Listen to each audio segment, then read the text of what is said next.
آج کی ویڈیو میں ہم اینٹی باڈیز اور ویکسینز کے بارے میں ایک ڈیٹیل ڈسکشن کریں گے کہ کیا ہوتی ہیں اور ان کا آپس میں کیا ریلیشن ہے. ویڈیو کا پہلا پارٹ اینٹی باڈیز کے بارے میں ہوگا، لیکن ویڈیو سٹارٹ کرنے سے پہلے میرا آپ سے ایک سوال ہے کہ آپ جانتے ہیں کہ وہ کون سی بیماری ہے جس کے خلاف دنیا میں سب سے پہلی ویکسین بنائی گئی تھی؟ So if you know then let us know in the comments, ورنہ ویڈیو کے اینڈ میں اس سوال کا جواب دیا جائے گا.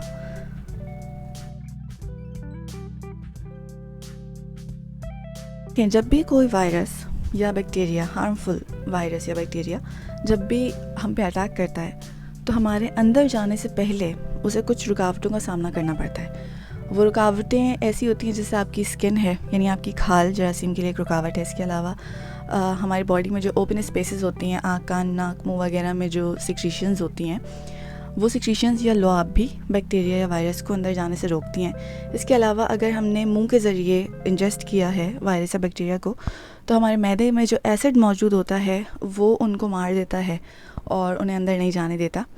لیکن ان سب رکاوٹوں کے بعد بھی اگر کوئی اسٹرانگ وائرس یا بیکٹیریا ہو جو ہمارے خون میں شامل ہو جائے، تو خون میں موجود ہوتے ہیں WBCs یعنی white blood cells. WBCs basically ہمارے ڈیفینس میکینزم کا حصہ ہیں، اور یہ ایسے ہیں جیسے ہماری فوج ہے کہ ہمیں دشمنوں سے محفوظ رکھتی ہے. ٹھیک ہے، تو اسی طرح WBCs بھی ہمیں دشمنوں سے محفوظ رکھتے ہیں. یہاں دشمن جو ہیں وہ وائرس یا بیکٹیریا ہیں. ان کی ایک فیملی ہوتی ہے پوری، جس میں شامل ہیں ایسنوفلس، بیسوفلس، نیوٹروفلس، مونوسائٹ یا میکروفیجز اور لمفوسائٹس. تو جب بھی وائرس کا اٹیک ہوتا ہے تو یہ اپنے اپنے وے میں اس سے لڑتے ہیں اور اس کو مارنے کی کوشش کرتے ہیں. لیکن لمفوسائٹس کیا کرتے ہیں کہ وہ مار تو رہے ہوتے ہیں ایک ہینڈ پہ بیکٹیریا یا وائرس کو، لیکن اس کے خلاف وہ اینٹی باڈیز بھی بنا رہے ہوتے ہیں. اینٹی باڈیز وہ سیلز ہوتے ہیں جو یہ یاد رکھتے ہیں کہ اس خطرناک وائرس یا بیکٹیریا نے اٹیک کیا تھا، یہ باڈی کے لیے ہارمفل ہے، تو نیکسٹ ٹائم جب یہ اٹیک کرے تو ہم پہلے سے تیار ہونے چاہیے اس کا مقابلہ کرنے کے لیے. یہ کانسیپٹ ہے اینٹی باڈیز کے پیچھے. اب اینٹی باڈیز جیسے ہی یہ ڈیفائن کر لیتی ہیں کہ یہ وائرس یا بیکٹیریا ہے، اس کے خلاف بننا شروع ہو جاتی ہیں، تو وہ اس پہ اٹیک کرتی ہیں. اور اٹیک اس طریقے سے کرتی ہیں کہ وائرس یا بیکٹیریا پہ اٹیچ ہو جاتی ہیں، گھیر لیتی ہیں اس کو عام الفاظ میں، اور اس کے بعد یا تو خود اس کو مار دیتی ہیں یا پھر دوسرے وائٹ بلڈ سیلز کو سگنل کرتی ہیں کہ یہ ہارمفل ہے، اور وہ آ کے اس بیکٹیریا یا اس وائرس کو ختم کر دیتے ہیں. اسی کانسیپٹ کو دماغ میں رکھتے ہوئے ویکسینز کو بنایا گیا ہے. اس سے پہلے کہ اصل وائرس یا بیکٹیریا ہم پہ اٹیک کرے، ویکسینز کے اندر ہم مردہ بیکٹیریا یا پھر اس کے کچھ پارٹس یا وائرس کے کچھ پارٹس جو ہیں وہ ڈال دیتے ہیں، جس کے خلاف، یعنی جس بیماری کے خلاف بھی ہمیں امیونٹی چاہیے ہو، تو اس کا وائرس یا بیکٹیریا ویکسین کے اندر موجود ہوتا ہے. لیکن اتنا زیادہ اماؤنٹ میں نہیں ہوتا کہ وہ ہمیں نقصان پہنچا سکے، لیکن اتنا ضرور ہوتا ہے کہ ہماری اینٹی باڈیز ایکٹیو ہو جاتی ہیں. تو یہی ہوتا ہے کہ ویکسین جو ہے وہ پھر ہمارے خون کے اندر شامل ہو جاتی ہے، اور پھر ہمارے WBCs ایکٹیو ہو جاتے ہیں. انہیں لگتا ہے کہ اصل وائرس یا بیکٹیریا نے حملہ کر دیا ہے. اس کے بعد پھر لمفوسائٹس اس کے خلاف اینٹی باڈیز بنانا شروع ہو جاتے ہیں تاکہ اس بیکٹیریا یا وائرس کو مار دیا جائے. اگر ایسا نہ ہو، اگر ہم ویکسین نہ لیں اور پہلے سے اپنی باڈی کو تیار نہیں کریں، پہلے سے اینٹی باڈیز نہیں بنائیں، تو اگر وائرس یا بیکٹیریا بہت اسٹرانگ ہوا تو ڈیفینیٹلی ہمارے WBCs سے جیسے ہی وہ لڑے گا، ہمارے WBCs مرنا شروع ہو جائیں گے، اور ان کو اپنی تعداد بڑھانے میں ٹائم لگے گا اس سے لڑنے کے لیے. اس موقع کا فائدہ اٹھا کے وائرس یا بیکٹیریا ملٹیپلائی ہونا شروع ہو جائے گا باڈی کے اندر، اور علامات جو ہیں وہ خطرناک ہوتی چلی جائیں گی. تو اسی لیے ویکسین ہماری باڈی کو پہلے سے تیار کرتی ہے ان وائرس یا بیکٹیریا کا مقابلہ کرنے کے لیے. اب ہم بات کریں گے ٹائپس آف ویکسین کے بارے میں، یعنی ویکسینز کی کتنی قسمیں ہوتی ہیں. سب سے پہلے آتی ہیں live virus vaccine. Live virus vaccine میں اصل میں وائرس موجود ہوتا ہے ویکسین کے اندر، لیکن اس میں اتنی پاور نہیں ہوتی کہ وہ ہمارے اندر بیماری پھیلا سکے، لیکن اتنی ضرور ہوتی ہے کہ ہماری اینٹی باڈیز جو ہیں وہ بننا شروع ہو جاتی ہیں اس کے خلاف. اور یہ ریکمینڈ کیا جاتا ہے کہ جن کا امیون سسٹم اسٹرانگ نہیں ہے، کمزور ہے، ان کو یہ ویکسین نہیں لگوانی چاہیے. دوسرے نمبر پہ آتی ہیں کلڈ یا ایکٹیویٹڈ ویکسینز. اس سے مراد ہے کہ ویکسین کے اندر جو وائرس یا بیکٹیریا ہے وہ مردہ حالت میں ہے، لیکن اگین اس میں اتنی صلاحیت ہے کہ ہمارا امیون سسٹم ایکٹیو ہو جائے اور اینٹی باڈیز بنانے لگے. تیسرے نمبر پہ آتی ہیں ٹاکزوائڈ ویکسین. ٹاکزوائڈ ویکسین سے مراد ہے کہ اس میں کوئی وائرس یا بیکٹیریا موجود نہیں ہے، بلکہ وائرس یا بیکٹیریا جو زہر پھیلا رہے ہیں ہمارے جسم کے اندر جا کے، جو ہمیں نقصان پہنچاتا ہے، وہ موجود ہے اس ویکسین کے اندر. جیسے ٹیٹنس جو ہے وہ کوئی وائرس یا بیکٹیریا نہیں ہے، بلکہ وہ ایک زہر ہے، ایک ٹاکسن ہے جو بیکٹیریا ہمارے اندر جا کے بناتے ہیں.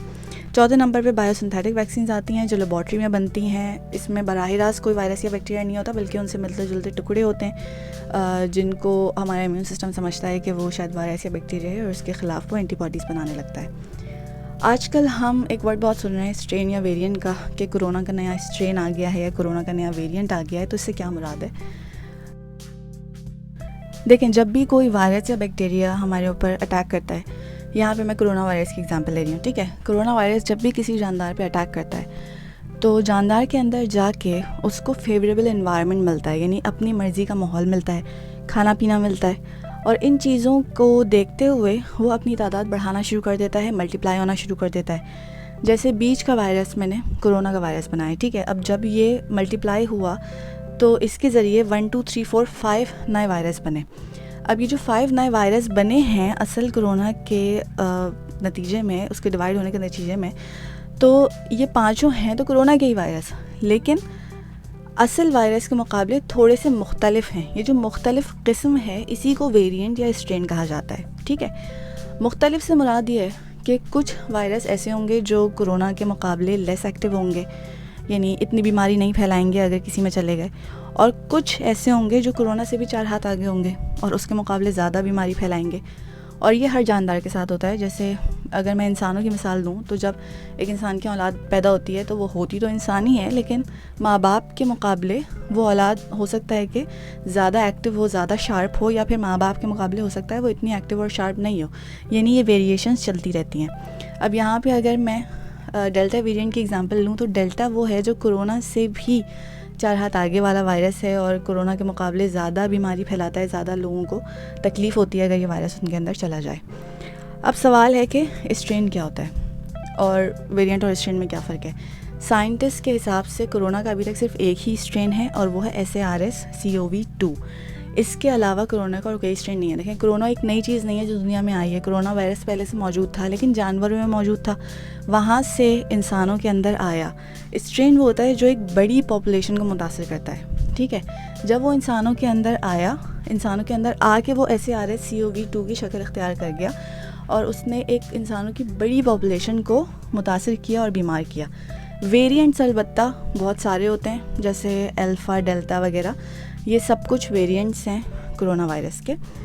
اور اگر ہم یہ بات کرنے کی کوشش کریں کہ کرونا کے کتنے ویریئنٹس ہیں، تو CDC جو یونائٹڈ اسٹیٹس کا ادارہ ہے ڈیزیز کنٹرول کا، تو اس کے حساب سے 4 ویریئنٹ ہیں ابھی تک کرونا کے. الفا ہے، بیٹا ہے، گیما ہے اور ڈیلٹا ہے. الفا نے UK میں زیادہ بیماریاں پھیلائی ہیں، لوگوں کو بیمار کیا ہے. بیٹا نے جاپان اور برازیل میں، گاما نے ساؤتھ افریقہ میں، اور ڈیلٹا نے انڈیا کے اندر. اب ایک سوال یہ بھی بہت کامنلی ہوتا ہے کہ کیا ویکسین لگوانے کے بعد بھی ہم اسی بیماری سے بیمار ہو سکتے ہیں؟ تو اس کا ایک سمپل سا جواب ہے، وہ ہے یہ. لیکن اس کے پیچھے کچھ ریزنز ہیں. جیسے سب سے پہلے یہ کہ آپ ویکسین کے ٹائم پہ انفیکٹڈ ہیں اور آپ کو نہیں پتہ. دیکھیں، جب ہم کرونا کی ویکسین لگوانے گئے یا جاتے ہیں تو وہاں پہ کوئی ہمارا ٹیسٹ نہیں کرتا پہلے سے کہ کیا ہمیں کرونا ہے یا نہیں ہے، وہ ویکسین لگا دیتے ہیں. تو ہو سکتا ہے 1 2 دن پہلے ہی آپ نے کرونا کانٹریکٹ کیا ہو، آپ کو نہیں پتہ چلا ہو، اور آپ نے ویکسین لگوا لی، اور پھر اوور آل امپریشن یہ گیا کہ کووڈ کی ویکسین لگوانے کے بعد آپ کو کرونا ہو گیا، حالانکہ دس از ناٹ دا ریالٹی، ٹھیک ہے. دوسرا ریزن یہ ہوتا ہے کہ پاورفل ویریئنٹ ہو. جیسے ابھی ہم نے ڈیلٹا کی بات کی، ڈیلٹا ویریئنٹ وہ واحد ویریئنٹ ہے جو ویکسینیٹڈ لوگوں میں بھی ہو رہا ہے، بیماری پھیلا رہا ہے. لیکن بس کیونکہ ویکسین لگوانے کے بعد وہ ویریئنٹ آپ پہ اٹیک کرے گا، تو فائدہ یہ ہوگا کہ سمٹمز آپ کو بہت کم آئیں گے اور بیماری کا اتنا شدت کا پتہ نہیں چلے گا. اس کے علاوہ ویکسین کتنی دفعہ لگوانی چاہیے؟ کچھ ویکسینز ایسی ہوتی ہیں جو زندگی بھر چلتی ہیں، کچھ کو چند سالوں میں دوبارہ سے لگوانا پڑ رہا ہوتا ہے. تو یہ دیکھیں ڈپینڈ کرتا ہے ویکسین کی ایفیکیسی کے اوپر، یعنی کہ وہ کتنی افیکٹو ہے، کتنے % وہ جا کے ہمارے جسم میں اپنا افیکٹ پروڈیوس کرے گی. 60% ہے، 90% ہے. اور اس کے علاوہ کتنی اینٹی باڈیز بنیں گی اور وہ کتنے عرصے تک ہمارے جسم میں یا ہمارے خون میں موجود رہیں گی. چند اینٹی باڈیز کچھ ہفتے ہی رہ جاتی ہیں اور کچھ جو ہیں وہ سالوں تک رہتی ہیں، کچھ زندگی بھر تک رہ جاتی ہیں. تو یہ سب کچھ ڈپینڈ کرتا ہے. اس کے علاوہ فیور ہونا یا درد ہونا، یعنی بخار یا درد ہونا ویکسین لگوانے کے بعد تو یہ باڈی کے بالکل نیچرل رسپانسز ہیں. دیکھیں ابھی ہم نے یہی بات کی نا کہ ویکسین کے اندر وائرس مردہ حالت میں ہوتا ہے یا کمزور حالت میں ہوتا ہے, تو باڈی تو یہی سمجھتی ہے کہ وائرس نے اٹیک کر دیا ہے. تو یہ باڈی کا نیچرل رسپانس ہے, فیور کا ہونا, پین کا ہونا, لیکن 1-2 دن میں یہ چلے جانا چاہیے. اور اگر یہ نہ جائے تو ڈیفینیٹلی پھر آپ اپنے ڈاکٹر سے رابطہ کریں, کیونکہ ہو سکتا ہے کہ پھر یہ کوئی سیریس بات ہو. یہ جب شروع میں کرونا آیا تھا تو یہ تھا کہ کیا بلڈ پلازما سے بھی ویکسین بن سکتی ہے, اور لوگوں نے اس کو اپروچ کرنے کی کوشش کی. تو بن سکتی ہے ڈیفینیٹلی. اور اس کی ایک ایگزامپل اگر دوں کہ ایک شخص ہے جس کو کرونا ہوا, ٹھیک ہے, جیسے ہی اس کو کرونا ہوا وہ زندہ بھی بچ گیا, ریکور ہو گیا, تو اس کی باڈی نے ڈیفینیٹلی اینٹی باڈیز بنائی ہوں گی اس وائرس کے خلاف. اس کے خون میں سے وہ اینٹی باڈیز, یعنی خون کا حصہ جو پلازما ہوتا ہے, اس میں سے ان اینٹی باڈیز کو نکال کے ایک دوسرے شخص میں ڈال دینا, اس کو پیسو امیونٹی کہتے ہیں. یعنی کہ دوسرا شخص جس کو ابھی کرونا نہیں ہوا ہے لیکن کیا پتہ ہو جائے, کرونا سے بچنے کے لیے آپ نے پہلے شخص کی اینٹی باڈیز نکال کے اس میں ڈال دیں. پیسو امیونٹی بہت زیادہ ریلائبل نہیں ہوتی ہے, کیونکہ اس کے ذریعے جو اینٹی باڈیز بنتی ہیں وہ صرف چند ہفتے ہی یوزفل رہتی ہیں, اس کے بعد وہ باڈی کے اندر نہیں رہتی ہیں, ان کی تعداد کم ہو جاتی ہے.